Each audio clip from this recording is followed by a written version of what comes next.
Ayun, guys.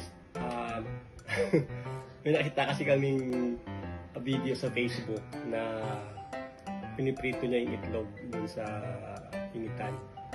So, patry lang namin din. Ay, hindi, hotdog pala. Hotdog pala yung piniprito niya. Na ibinabad niya yung kawali tsaka mantika dun sa init. Tapos nakapagprito siya ng hotdog. So, ayun, tatry naman namin. Try namin gayahin yung ginawa niya kung kaya niya naman makapagprito ng itlog. So, yung itlog. So, tignan natin kung may piprito natin yung itlog gamit yung papainitan muna natin yung yung kawali. Lalagyan natin ng mantika. Tignan natin kung kaya niya makapagprito ng itlog.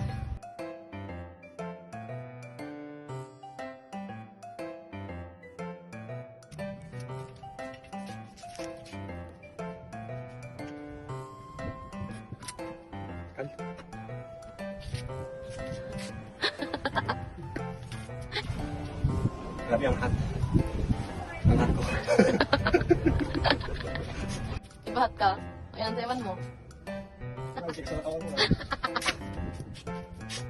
Ayun, pagtapos ng pag-aantay ng ilang minuto, titignan natin talaga ngayon kung kaya yung iprito ba itong kawali. What? Ano daw? Ayun. So, pagtapos ng ilang minutong pag-aantay, makikita natin ngayon kung kaya talagang maprito ng itlog sa pinainit natin yung mantika at kawali sa sikat ng araw. So, ito. Kasi natin yan.